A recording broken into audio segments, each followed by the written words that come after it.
59, and the game of life is playing in overtime, so she should know. Mr. Contest Master, fellow Toastmasters, dignitaries, and most welcome guests. To play this game of life and win, you need courage, tenacity, flexibility, resiliency, but most of all, you better have a sense of humor, because getting old ain't for sissies. Let's play. First quarter, 1 to 20. The years of exploration and discovery. You come sliding down that birth canal. You're greeted by bright lights and people screaming, "I got a girl! I got a boy!" The nurse takes, swaddles you, puts you in the crib, and you look up and say, this is what I've been waiting for 9 months? This is life? This is going to be good. No one tells you that in the first 2 years you're expected to crawl, stand up, walk, climb, grow teeth, feed yourself, and toilet train yourself. They don't tell you in the first 10 years you're expected to hop, skip, jump, ride a bike, lose your teeth, grow some more. Add, subtract, multiply, divide, and then answer stupid questions on standardized tests that you will never use again in life. During this first quarter, you need to go on that roller coaster ride of puberty. You want to go to second quarter, got to do the puberty thing first. You all remember what it was like to go through puberty. The drama. He loves me. He doesn't love me. The heartache. Wanting to be just like everybody else. For me, believe it or not, I was flat-chested as a kid. But I could enhance myself. It was called toilet paper, baby. Shove it in there. Every day you could be a different size. And then the old, but everybody else is doing it, Mom. In order to get to second quarter, you've got to take the ride. And it's the first time you realize getting old ain't for sissies. But you go to the second quarter, 20 to 40. The years of independence and responsibility. You got out of school, got a job, bought a house, found a spouse, had some kids, went on vacation. Can we go back to this having kids? Do you know what it's like, men, to carry that weight on the front of you for 9 months? Okay, some of you probably do. Whose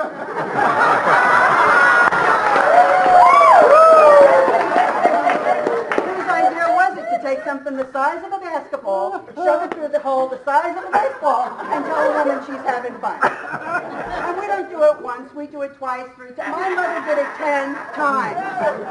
They give you this adorable baby, it grows up into that raging teenager, and you finally understand what your mother meant when she said, "I hope someday you get a kid just like you." You don't know who's winning this game, him or you. Getting old ain't for sissies. Third quarter, 40 to 60. The years of reinvention. For all you youngins out there, I'm going to tell you right now, the morning you wake up on your 40th birthday is like the service warranty on your car has expired. You wake up that morning and you've got twitches and twinges all over your body. And somewhere, somehow, last night, somebody changed the font size on everything you do. At 50-something, your boss comes and says, "David, your position is redundant, which means you're old and you're fired. Got to reinvent yourself because you're not ready to retire." And then for women, there's the silent passage. Menopause. Silent, Mike. There is nothing silent about menopause. I am telling you, anyone who sat next to me during a hot flash, 5 feet, was getting burned. You could feel the heat. Sweat? It wasn't little drops of sweat. It was a tsunami waterfall coming off my head. And anybody that tells you about global warming, it is 32 million female baby boomers having hot flashes.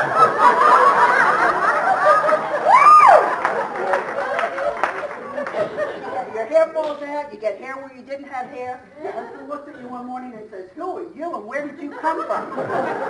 He takes off for the younger model. Only problem is, Life's not so good for him either, because his libido can't keep up with the younger man. And so he ricochets back like a boomerang, and ladies, you better keep a sense of humor, because getting old ain't for sissies. Fourth quarter, 60 to 80.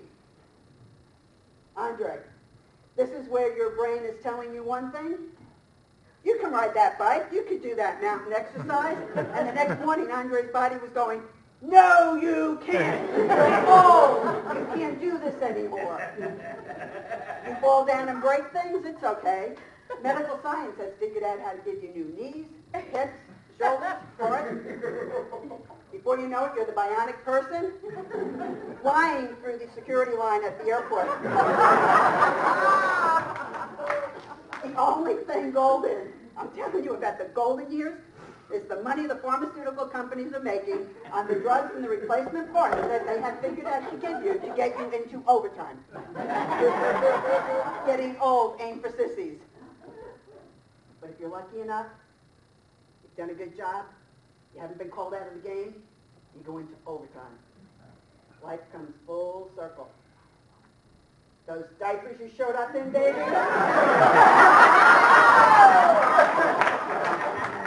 Those teeth that David spoke about earlier that were they're in a glass next to your bed. And that walking toy you had as a kid, just like David came in on, you get one of those too. It's got bells, whistles, and today I found out you can hang your panties on it to dry. You hear the kid saying she doesn't remember anything, she's got dementia. Yo, I can hear you. I don't have dementia. I am an information overload. There is no more memory chip available in my head. I tell you I'm full, and instead of a flash drive, you bring me prune juice. Getting old ain't for sissies. Aunt Etta is absolutely right. And at this point, I've decided I'm in it to win it. I'm going into overtime. I don't know what you're doing, because Aunt Etta also told me every day getting up where you can pick the daisies is better than a day being underground pushing the daisies.